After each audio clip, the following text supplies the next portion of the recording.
Stardate 0610.2021, also known as January 10th, 2021.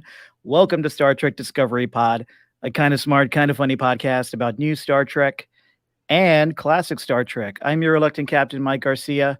Tonight, it's another loose hang. We're streaming the pod live on YouTube, and we'll be discussing the upcoming season 4 of Star Trek Discovery, some Star Trek news, and just really anything Trek. It's a loose hang. So, with me on the view screen, we have a special guest, Stephen Fothery from Text Trek. Welcome back to the show, Fothery. Howdy, I'm happy to be here. It's been a while. Last time you were on was like season 1 of Disco. 2017, yeah, it was 4 years ago. A lot of stuff has happened in the world. It's a very different landscape now. Yeah, there's been about 27 new Star Trek shows announced since then, after we got the first new one in like 15 years. Pandemic happened.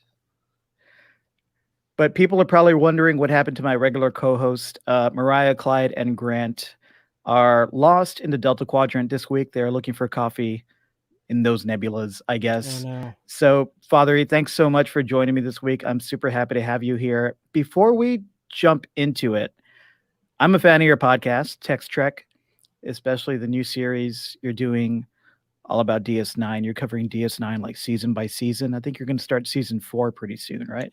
Yes, that's going to start next week.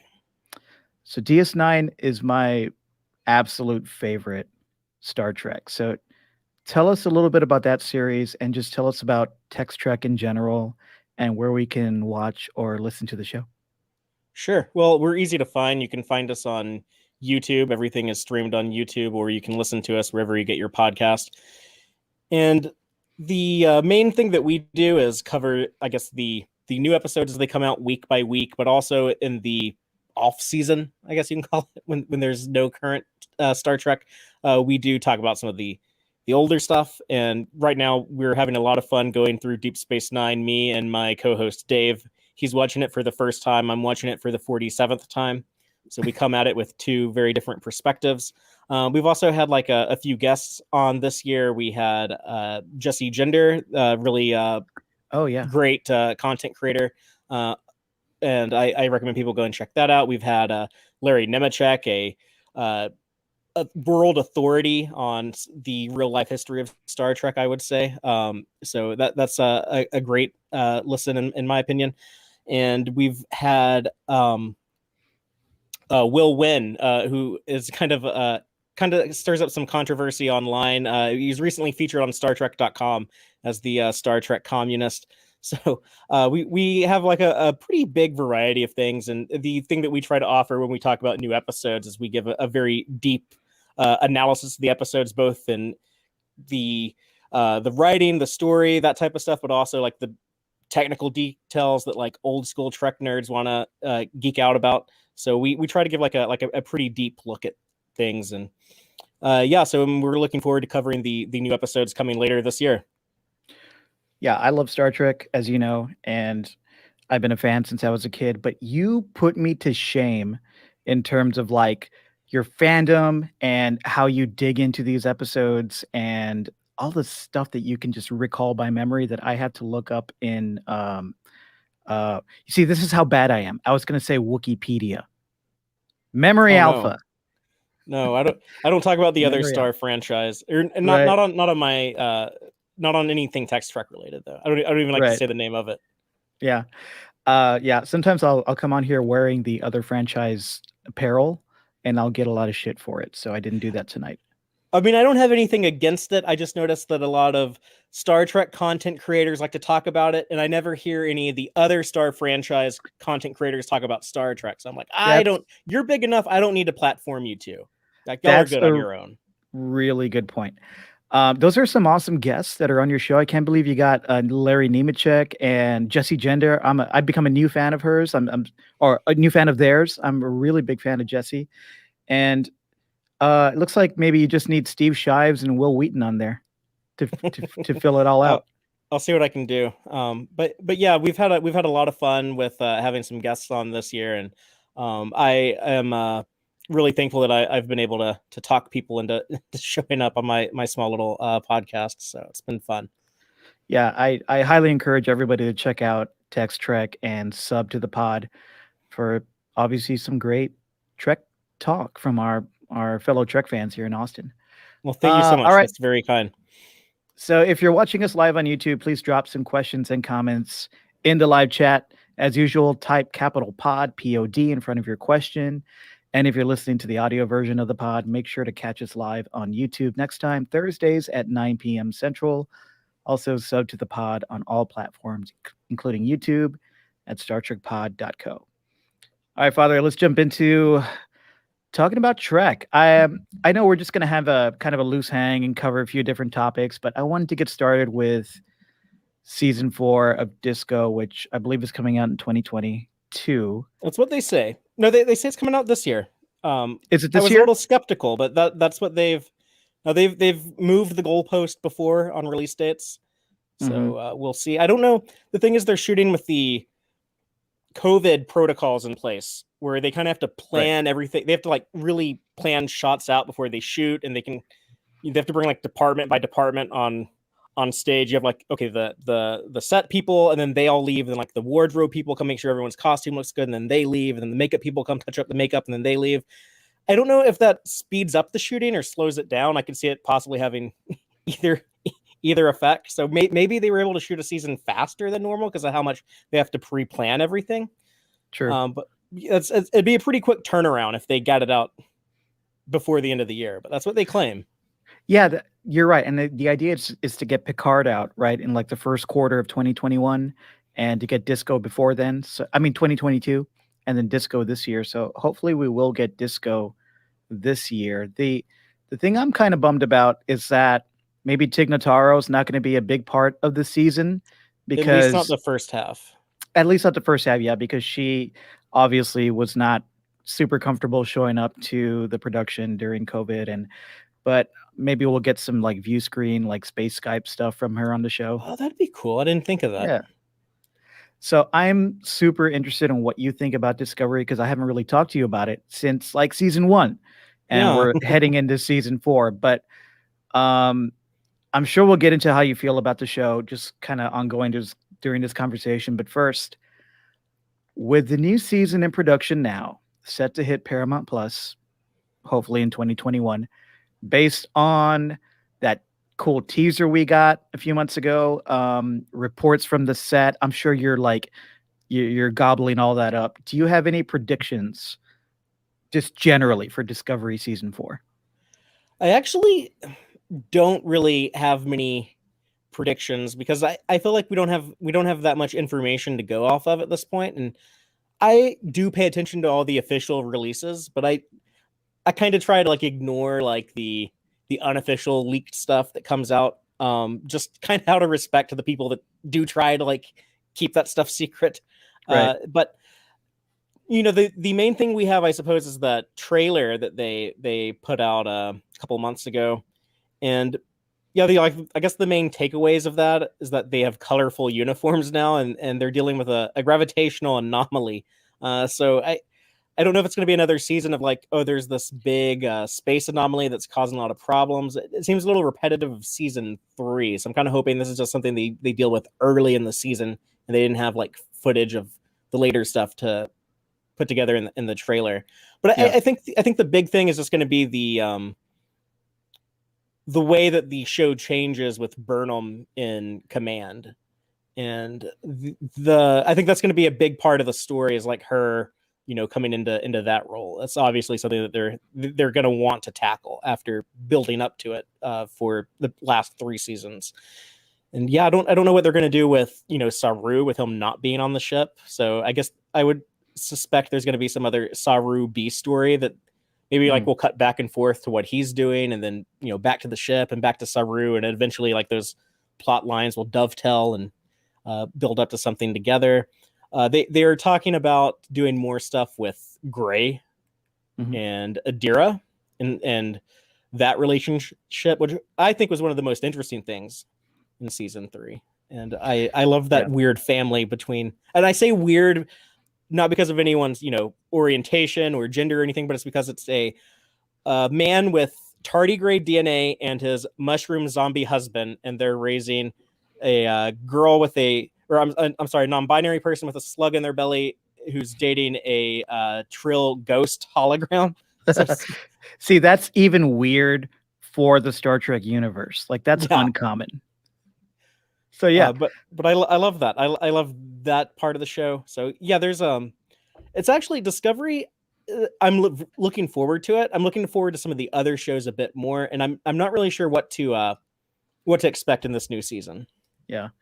I'm a little, I mean, I'm all here for Discovery. Obviously, we started this podcast right when Discovery kicked off, inspired by it, and you named the podcast after it. We named the podcast after it, and we've been loving it all the way through. But I think something that you brought up a few seconds ago is concerning me a little bit. In modern TV, obviously, we have the trope of the and film. We have the trope of the MacGuffin and the trope of the mystery box, like the J.J. Abrams mystery box. And the MacGuffin obviously is, like in Guardians of the Galaxy or Avengers, it's a Tesseract. It's a thing everybody's chasing, right? Trying to get.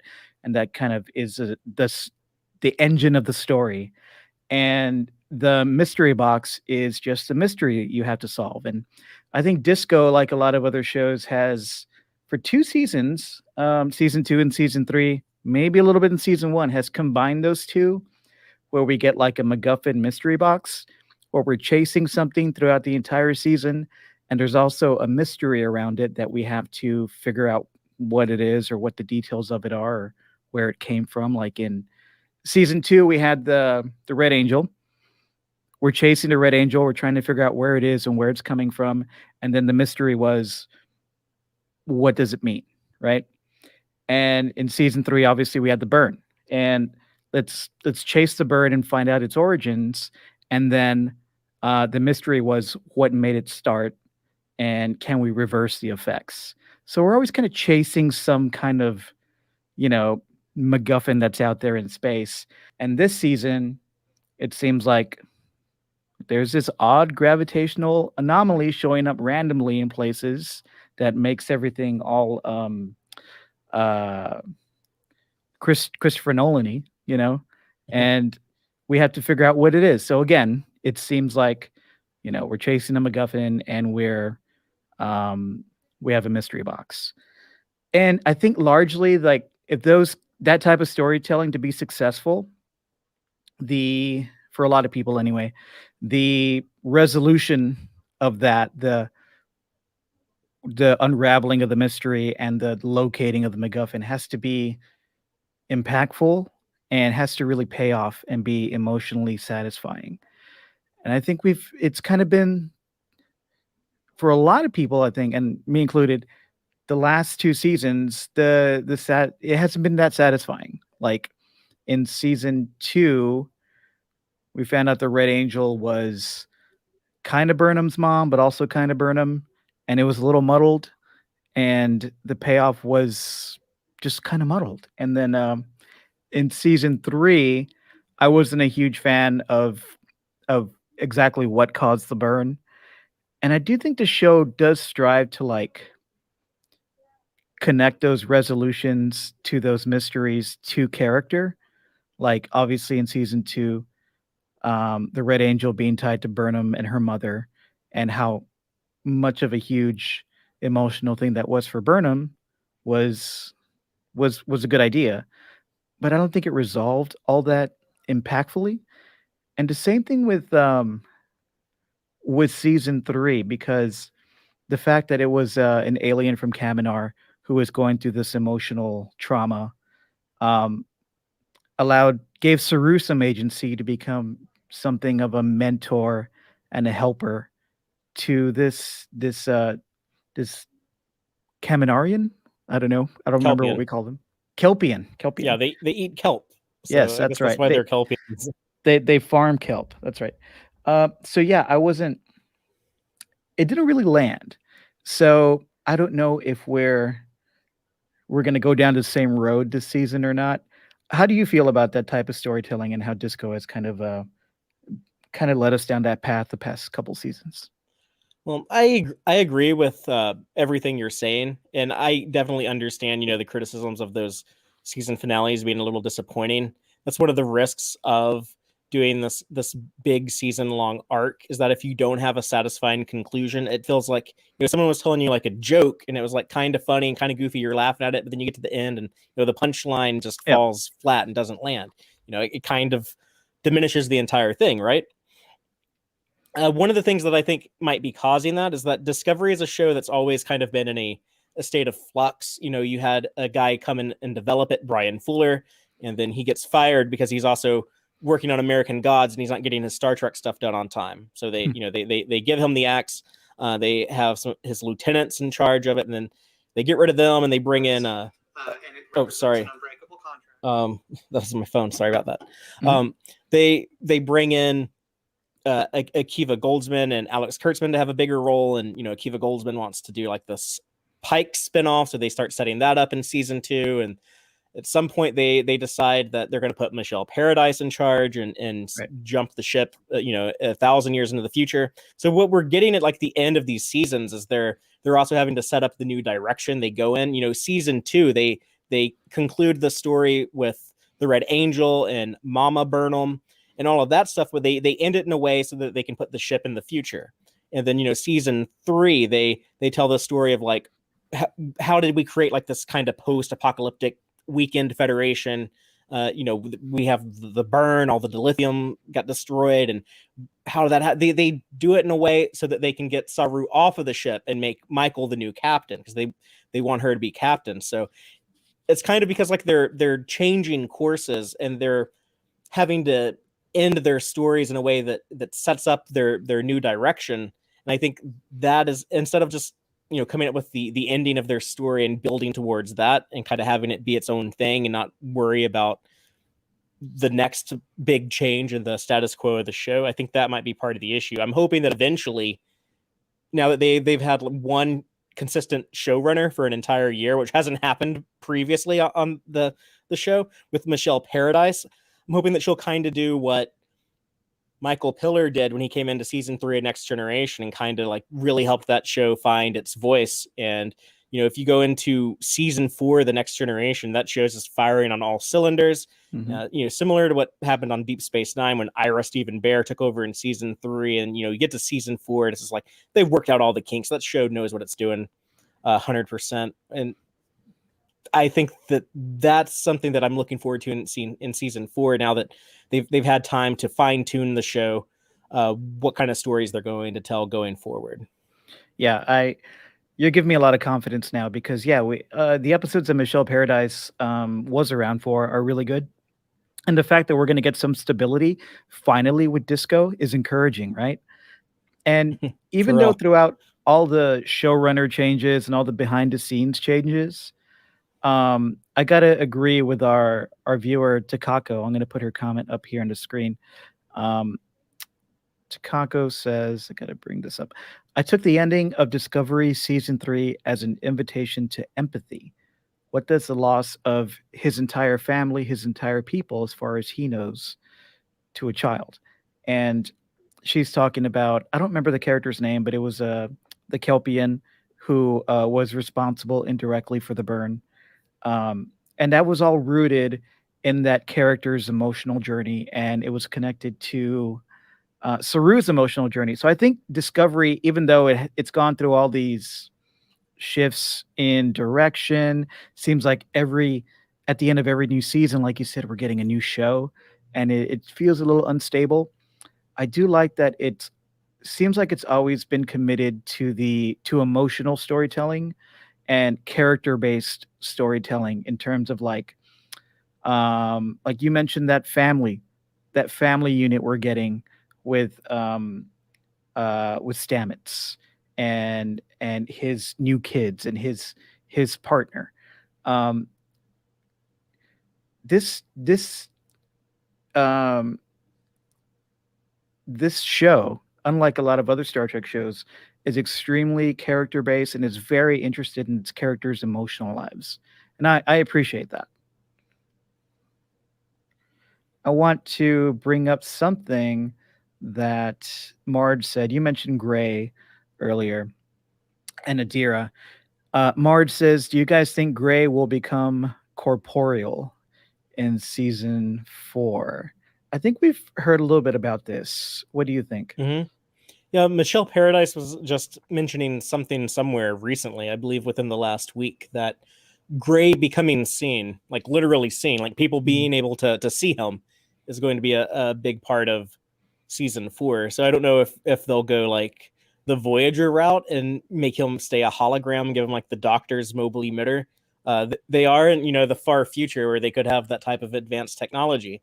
That's how it showed up on Voyager, right? It was future tech from their future. So I don't know if that or maybe like an actual flesh and blood body. I don't know. Maybe they'll go like the Picard route and be like, oh, Brent Spiner's descendant, also played by Brent Spiner, is going to show up and be like, here's a Golem, just like make a new body. You're a Golem now, and yeah, you're a Golem now, and we didn't give you any special robot powers. You're just not going to die today. Here you go. Yep, yeah, you're still going to die, but yeah, you're basically back to what you would have been. Yeah, here's your shitty 88-year-old Golem. Enjoy. Well, you mentioned Picard. Got a comment here from Kern, and Kern says, "I'm hoping that the change in showrunners for Picard will lead to improvements in season 2." I'm not gonna go on a rant about Picard because I enjoyed the show, but I did have some issues with it. But I do think that Michael Chabon was the showrunner of that show, and I think it was his first time show running, and he's obviously a great novelist and one of our great novelists today. But I think we really need somebody who knows how to do some episodic and serialized television storytelling running that show. And I think what they have for this season is more of a traditional writer's room. So I'm hoping we do get something that is, I don't know, a little more cohesive, a little more fun, and a little more planned out, because I think Kurtzman himself has given some interviews where he said, well, we didn't have the ending planned out for that, and that's why it felt kind of rushed in season 1. What are your thoughts on Picard season 1, and is Picard season 2 one of the shows that you're looking forward to coming up? Yeah, I'm very much looking forward to Picard season 2. I really enjoyed season 1. My only problems with it were largely contained in those last 2 episodes. A lot of the stuff Chabon did, I really liked his use of the canon. He said that as a writer, a lot of people are kind of scared to deal with these shows with long histories where you have to worry about, oh, am I going to break the continuity if I do this? And he said that from his perspective, he kind of looked at those things as advantages because it gave him all these things. Oh, I can pull from this. I can have, like take the Tal Shiar from here and, have this from this show and all these different things, pull it all together, like the Chateau from the Next Generation. And he liked playing around in that sandbox. And, that was something that like I enjoyed, like writers that are able to use that. But yeah, there is some disappointment in the end of that season as well. It's kind of similar to what happens on Discovery. The change in showrunner, I'm hoping though, will be advantageous. Also considering that it's been a long time since Picard season 1, right? That wrapped over a year ago. The writers had a lot of time to write before they started shooting. So I'm hoping that also kind of helped them plan the season out. The new showrunner, I can't remember his name, but he actually worked in the Voyager writers' room, so he has some Trek credentials, and he's been on a ton of shows, so he's definitely he's a veteran. He's a TV veteran. So also somebody who could potentially find some gold when digging into canon and bring it back into Picard season 2, kind of like Chabon did. Like I call him Chabon. I really did enjoy the way he fleshed out the Romulans and their subculture. That was really great. Yeah, I love that. Carrying on that story from the beginning of Trek 2009 into the prime timeline with Picard, I thought was really fun and really interesting. But yeah, what do you think about Q coming back, John Delancey? Were you a fan of Q? I know like the fandom can be split on Q. I've always liked Q. I mean, part of it was as a kid when I was watching, Next Generation and Voyager and saw all those Q episodes. I thought he was funny then, so I kind of just grew up accepting him as part of the franchise. Mhm. I always wanted to see more Q. I always thought, back when they were making Next Generation movies, I was thought, Mhm. oh, maybe they'll get John Delancey to show up in the next movie. So I've been looking forward to the return of Q for, I guess, 20 years. It was 2001 on well, no, take that back. He showed up on Lower Decks Right, last right. year, but You've been looking you, forward to the you live know, action return of yeah, Q. like Yeah. more than just like a little cameo on a Mhm. cartoon. And I love Yeah. Lower Decks, not to say anything bad about that, but yeah, Right. like the true return of Q. And I think you have to have that with John Luke. Just the, the way that Next Generation started, Q being there from the beginning, the way that show ended with Q being there at the end and telling him, the test goes on. You are the one that we judge humanity off of. Like it Mhm. has to be with Picard. It's so interesting because now Picard is, you know, uh, kind of a man-machine hybrid who has been given an unnaturally extended life. And if Q's going to come back and continue the trial for humanity and put Picard on trial and have Picard defend humanity once again, Picard's going to be coming at it from a completely different perspective because he's no longer just a human. Um, and I'm interested to find out if, I think in the TNG finale, Picard was able to successfully argue to Q that humanity is not done changing, growing, and evolving. It could eventually look and be look different and be capable of much more than it currently was.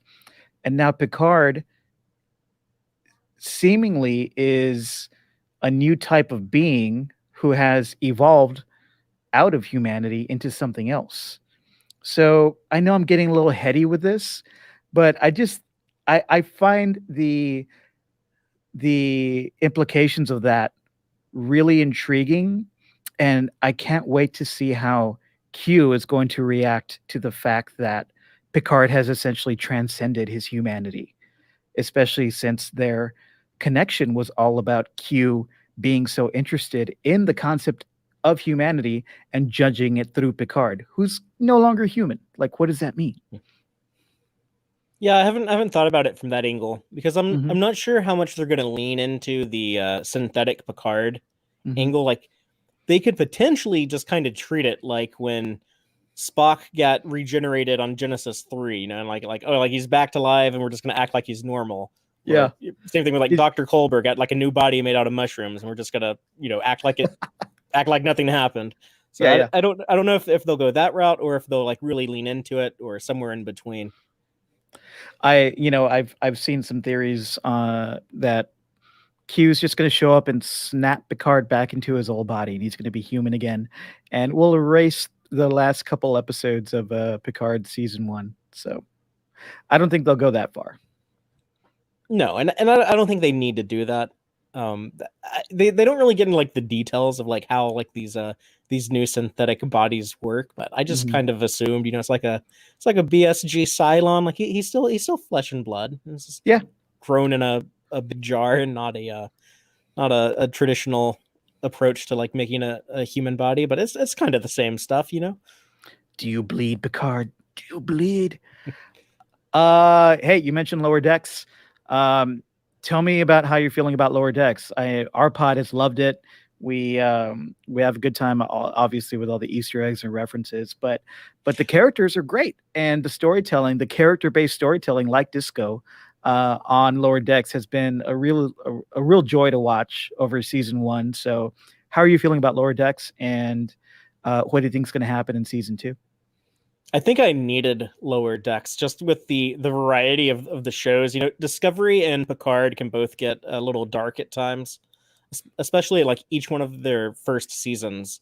And it was kind of nice to have a more like comfort foodie Star Trek where like people aren't going to die unless, they eventually build up like big deaths, and it was like a scary thing. It was kind of shocking when you see it happen in that season finale. But for the most part, like everyone's going to be okay at the end, and because it's not funny, if it's not like a dark like Rick and Morty show where you laugh at like people getting disintegrated and stuff like that. So that was kind of nice to have like something. It felt like a little wholesome traditional Star Trek, and in a lot of ways, as crazy as Lower Decks is, it is kind of the most like at least Berman era Star Trek, and that's not by accident. Mike McMahon has said that he really has to lean into those like traditions and those tropes and those looks and stuff because he's doing an animated comedy, and in order to make that feel like Star Trek, you really have to dial the Star Trekkiness of it up to 11 for it to still bleed through over all the bombastic comedy and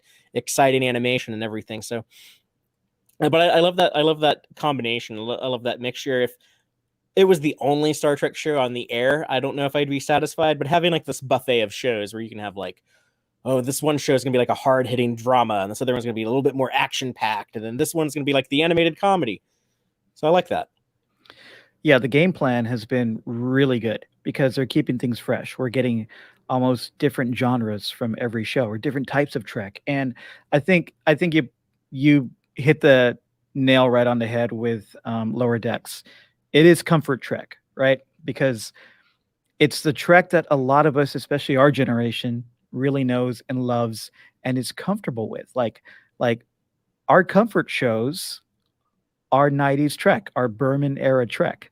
And the fact that Mike McMahon has anchored this show that in tone and in style and delivery is obviously experimental for the Trek franchise, but he anchored it in something that we're all very familiar with and something that is comforting to us in that Berman era. Like that was just so genius because you go in and you feel like you have a safety net, right? It's like, okay, I'm in the TNG time, in the TNG era, and it just feels good. And the fact that he's building such rich characters and kind of litigating Star Trek too, and kind of it being so meta and just building those layers on top of it. I think it was so smart of McMahon and the producers to root that show in Berman era Trek. It's great. And okay, so we were talking, yeah. You brought up like the Trek that we're comfortable with, and let's talk about Strange New Worlds. So the word from Paramount is that Strange New Worlds will be more episodic than say Picard or Disco. It's coming out in 2022, I hope. I don't think it's going to be as episodic as TOS, but it's still being billed as kind of a throwback. Do you think that the more episodic approach is a good idea for the adventures of New Pike, New Spock, and New Number One on the Enterprise? Yeah, I actually do think that's a really good idea, and I'm looking forward to it. I'm kind of a weird person in that, like, I think there's like amazing modern TV shows on the air right now, but I don't really like plug into like the current like golden age of television as much as like most people I know do. I have a lot of like old school sensibilities. I spend more hours watching TV shows that came out in a year that began with a 1 than I do watching shows that came out in a year that began with a 2. I know, like, Yeah. I know I'm weird for that. So I think that's kind of refreshing to take like a more classic approach. Akiva Goldsman, who's kind of front and center on this show, has said that it'll be closer to TOS than Deep Space Nine in terms of episodic versus serialization, but I don't think that's probably going to be the case. They've also said that, like, there will be like character development and stuff like that. I think it'll actually probably be pretty close to Deep Space Nine if you look at before they started doing like the long arcs with like the Dominion War and the stuff in the last 2 or 3 seasons. It was a show that was mainly standalone episodes, but they had like a big sense of continuity. They would like reference things that happened a couple episodes ago. This is stuff that Dave and I are talking about now as we're revisiting, or he's visiting for the first time. But as we're going through Deep Space Nine, like an example would be you have Nog, who has this realization he wants to join Starfleet. He's going to be the first Ferengi in Starfleet. And then you see him a couple episodes later, and now he's like taking a test to get into the academy. And then a couple episodes later, you see like, oh, he's going to Earth to be at the academy. And then a couple episodes later, like they're on Earth, and you see him there. They're still telling all these standalone stories, but it's not like you could just like cut and paste them and put them in whatever order you want, because then Nog will like be all over the place in his character arc. So I think it'll have those types of small kind of background arcs, but have these big self-contained narratives that have a beginning, middle, and end within the 45-minute episode. Yeah, DS9 obviously gets praised for those really satisfying long-form character arcs, like with Nog, and with really every major character on that show. And I think that show didn't really become ultra serialized the way like Picard is, the way Discovery can be, until the final season. Like I think they had that final season arc that was about 10 or 12 episodes that was just the last 10, just run and gun right after one after the other, and it was amazing. And at that point when I was watching the show, I don't think I've ever experienced anything like that was so serialized, other than soap operas I watched with my grandmother. But it was awesome. It was a breath of fresh air, and I love that type of storytelling. But I also love really what DS9 did throughout most of its run, which, and we're talking about modern shows, I think Fringe did it really well. Also, I think Akiva Goldsman was involved in that as well, and some of J.J. Abrams' homies were involved in that as well, where we got really good episodic stories, but with really long form character arcs that really paid off in a number of ways. And I think that type of model would be great for something like Strange New Worlds, where like with the new Loki show, I'm not sure if you're watching Loki, but we had a Star Trek actor in it. We had a Eugene Cordero. Lower Decks. Yeah. Pillboy. Making a Doctor Who reference. Yes. So, with Loki, the idea was to definitely have a serialized show, but to have every episode be somewhat self-contained and have its own story. So you can go back and say, oh, I remember that episode of Loki. I think a lot of times, especially with Picard and some of the Discovery episodes, they all kind of get muddled together because it's one long story, and you never really remember like, oh yeah, that one episode. At least for me, that's rare. But I think with Strange New Worlds, there's the probability that we're going to get something that really marries the episodic with the long form storytelling that I think will be really cool. And plus we'll get all those, like, it seems like a show that's going to be very uplifting and have a lot of those kind of like great throwback, colorful pop visuals that we got from TOS. And that's something that I haven't experienced a lot because I haven't watched a lot of TOS. I love the TOS movies, but I haven't really, I haven't watched the entire series, the original series, all the way through. Maybe that's something I should do soon. Yeah, but I love TOS. Yeah. Is there? Okay. If I'm gonna dive into TOS and watch the entire thing, should I just start from the cage and go on, or should I, find a list online with the best episodes? What do you think? Well, some people are kind of allergic to shows and movies that are too old. So, like, depending on like your tolerance, like do you watch like other like stuff from like the 50s or 60s?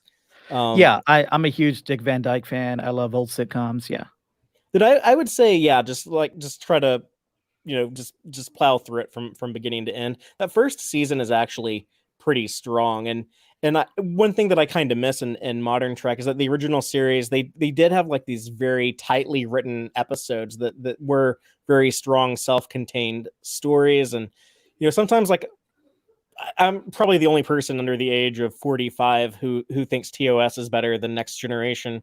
But I'm a weirdo like that, or maybe an old soul. I don't know. But one thing that I like about the original series is that, yeah, it can be melodramatic, but there's always kind of a sense of urgency, or where the Next Generation, they kind of meander at times. Or like, well, let's go in our boardroom and talk about this and from every different angle. And on the original series, it'd be a lot more like, oh, there's like a ticking clock. We have to solve this problem soon, or this entire planet's gonna die. And I kind of miss that flair and excitement that the original series often had, and still had these cool heady sci-fi concepts. And I like that aesthetic. I like the retro futurism of it. So I enjoy a lot of that stuff, and I'm looking forward to seeing that updated for a modern audience in Strange New Worlds. I think that's one of the things I'm probably most excited about, actually, is Strange New Worlds.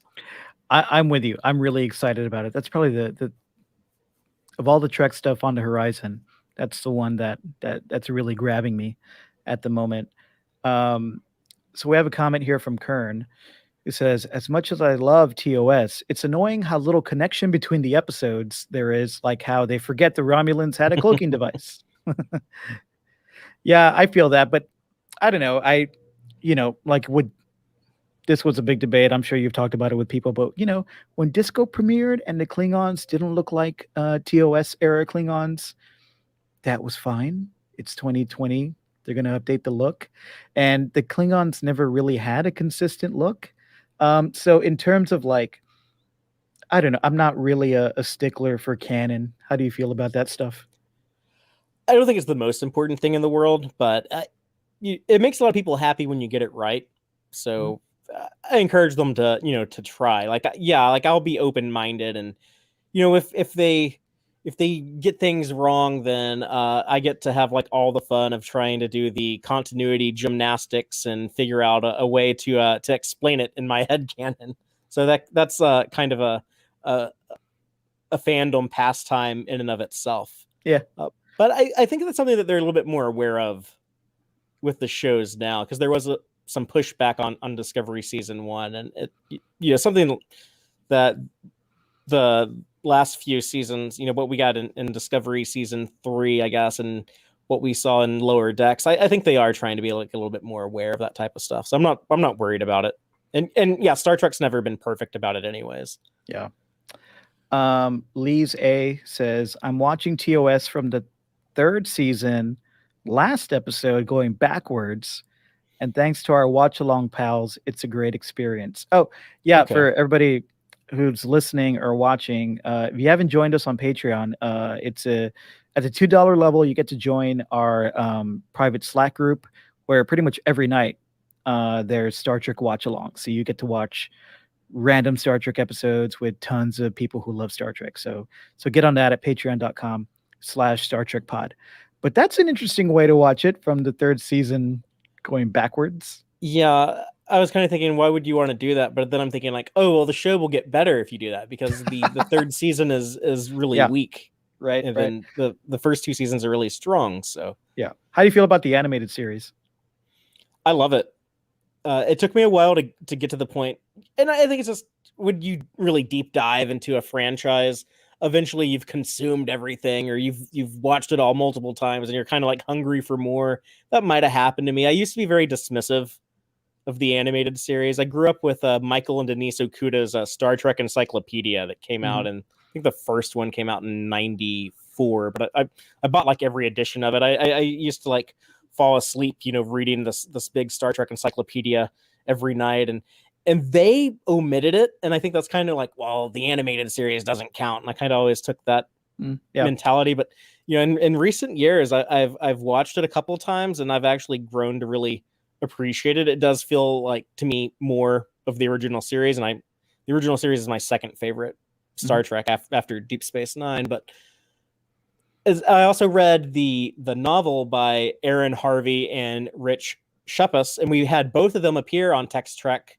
last year, so people can go and check that out. But they're great, and their book really dove in the behind the scenes, kind of the history of that show, and it's a legitimate Star Trek show. Some people can't deal with the TV animation style of the 70s, and I get it. It's not top of the line. It doesn't look like a Disney or Warner Brothers cartoon. It's this Filmation style cartoon. But some people can't deal with the repetitive music. There's 5 audio tracks that they just keep recycling constantly.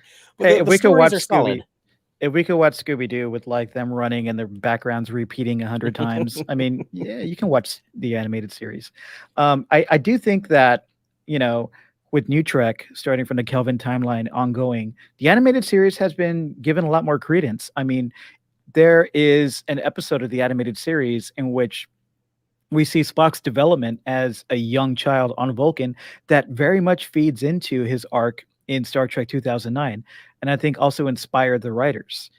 So yeah, that show is definitely legitimate, and our my co-host Mariah loves the animated series and has gotten me into it lately. So I'm really enjoying it.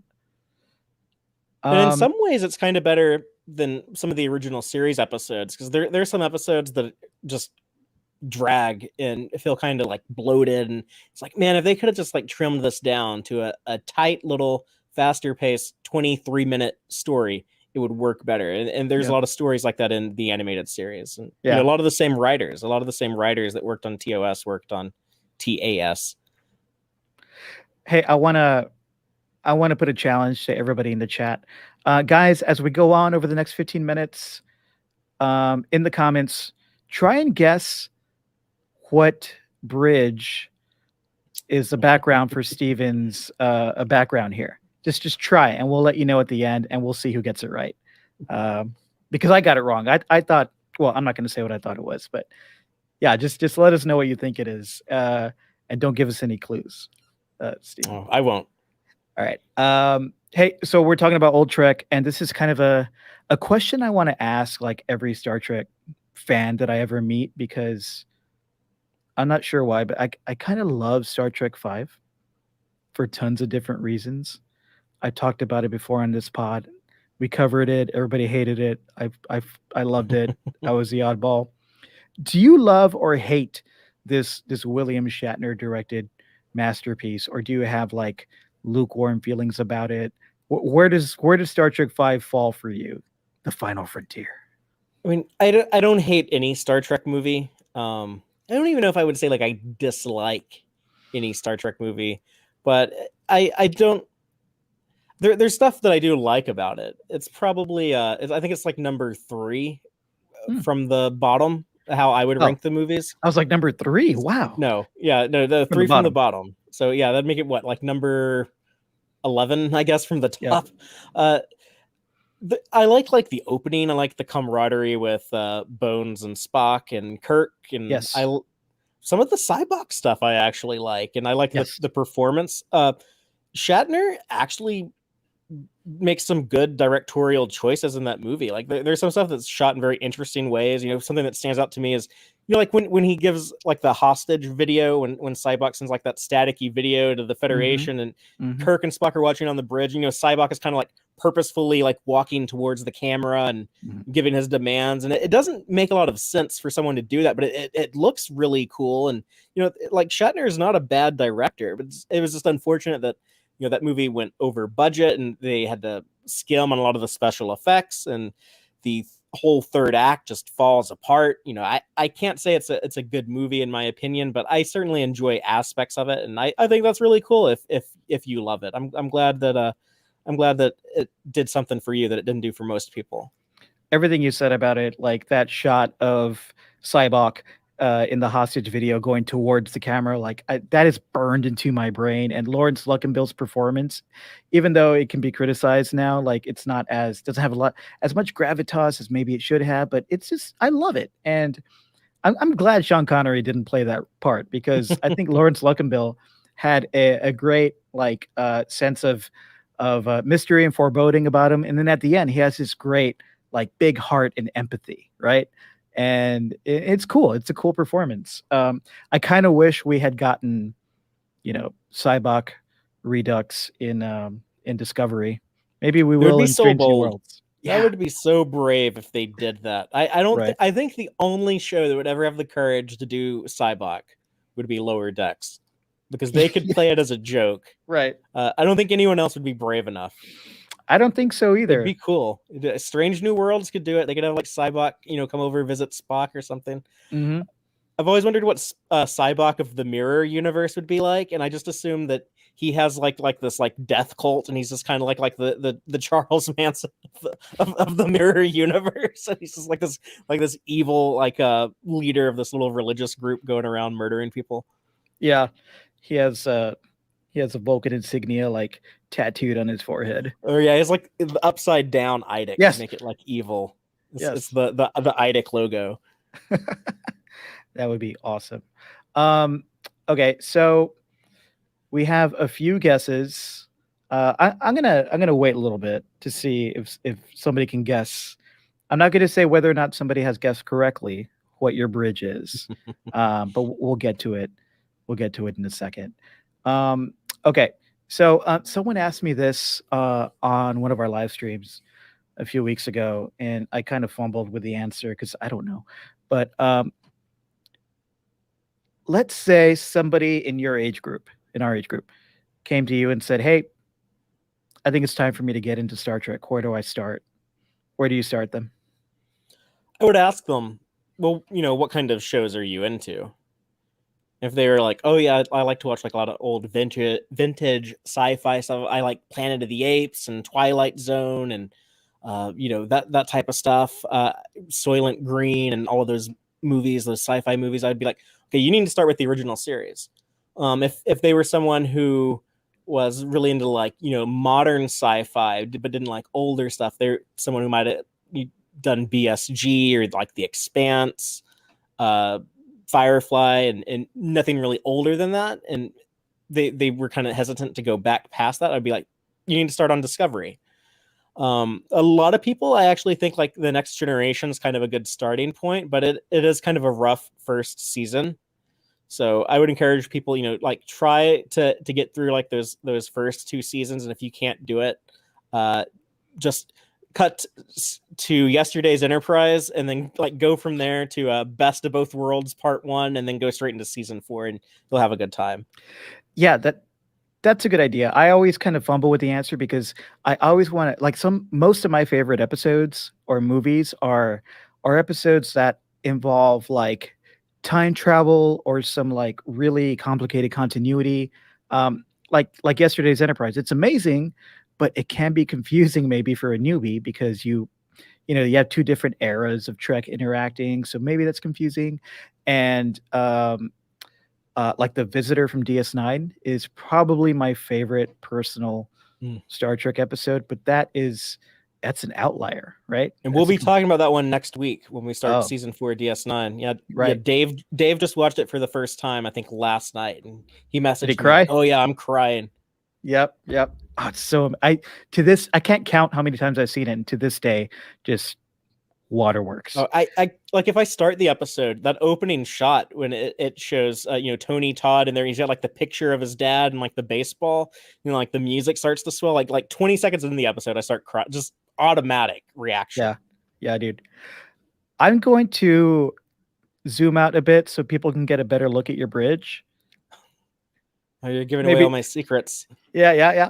And so, here are more clues if you can guess this in the next like 5 minutes or so, guys. All right. Okay, so tell us what's coming up next on Text Trek. I know you got the DS9 thing. Maybe you can suggest a few episodes for newcomers to get into with the podcast. Sure. Well, last week we just released a conversation on the Woman in Motion documentary, which is streaming here in the United States on Paramount Plus. It's about Nichelle Nichols, who played Uhura on the original series, and the amazing work she did for NASA recruiting astronauts. And she actually played a major role in bringing in the first generation of women astronauts, of people of color into the American space program. And I had always heard about this stuff, but I couldn't believe how much work that she did and how much she specifically changed the American space program for the better. So I highly recommend people watch that documentary and check out our conversation on it. Also, next week we are continuing Deep Space Nine, like I was mentioning. We're starting off season 4, and after that we'll be covering the news that's coming out of San Diego Comic-Con this year. I think there's going to be some big Trek announcements. I think we'll kind of get the lay of the land, what like the next few months will look like with Star Trek releases that going after Lower Decks. And starting in August 12th, I'll actually hopefully be able to cover the season 2 premiere of Lower Decks, but I'll be in Las Vegas at the time. I'll be at Star Trek Las Vegas. So if anyone is hitting up that convention, look for me. If you find me at the bar and say, "Hey, I saw you on Star Trek Discovery Pod," or "I saw you on Text Trek," I'll probably buy you a drink and talk Trek with you. So don't be shy. Say hi. Is that something you try to go to every year? I've only done it one time before, when the last one they did 2 years ago, because they had to skip it last year. This might be the last year they have it, or might be the last year they have it at the Rio where it's traditionally been. So I definitely want to make it there. But yeah, like I like doing the convention stuff. I'm going to be on the Star Trek cruise again in March, and also in April, Mission Chicago. So yeah, I try to hit up the big one. So if anyone ever sees me, please come up and say hi to me. I really need to go on one of those Star Trek cruises. Just the idea of a Robert Picardo one-man show, like, I need to see that. Oh, it is so much fun. That it's the second best vacation I've ever been on. Yeah. And my partner, who's not as huge of a Star Trek fan, she's watched the shows, but she doesn't like live for it like I do. But she had a blast too, and yeah, she loved it as well. So I highly recommend people. I wish I could afford to do it every year, but it's something that I did in 2018. I'm doing again now, and hopefully they'll keep doing it, and I'll do it again some other time. Yeah, I'll definitely do that before I die. We have some guesses to your bridge, and I'm going to bring them up. And how about you tell the listeners and the viewers if they're right or wrong? Okay. Lise says, "Is it the Prometheus?" No, it is not. But that is a lovely ship, and I really love that. The interiors and the exteriors is very well designed. Remind me of the Prometheus. That is from the Voyager season 4 episode "Ship" or "Message in a Bottle," in which they are able to send the Doctor to the Alpha Quadrant, and he lands on a ship that has a medical hologram played by Andy Dick. Andy Dick, that's right. That's right. And the two of them have to save the ship from a Romulan takeover. Yeah, that's a pretty fun episode. Marge says, "The Bridge of the Defiant." No, that's a tough little ship, but this ain't her bridge. Carmen also guessed the Defiant. Sorry, Carmen. Oh, here's a pretty good guess. Lee says, "Is it the time ship Relativity from Voyager?" No. Good guess, though. Not that far in the future. You're getting out there, yeah. Oh, we got a couple guesses that it's a ship from. Well, actually, is it the NSEA Protector from Galaxy Quest? It is not. Charlie says, "I got nothing. Is it a Pac-Led ship?" No. Nope. Come on, the Pac-Leds wouldn't have like this nice looking consoles and stuff. Yeah, Pac-Led ships are trash. Kern, the Excelsior? That is very close. That is a very close guess. Very close, guys. Keep guessing. We're almost down to the bottom. Lise, the Orville ship? Oh, that's a negative. Interesting guess. All right. Marge is getting close. She's like, those chairs are so distinctive. What could it be? Okay, no one has got it right. All right, let us know what it is. Well, no one has gotten it right out of the live viewers, but someone might watch this later and pick up on it. True. Oh, we got one more guess. It is not the Stargazer. Sorry. Stargazer, not the Stargazer. Okay. If you're just listening to this, sorry. But you can check out the video at Star Trek Pod at youtube.startrekpod.co. All right. Reveal it, Fathery.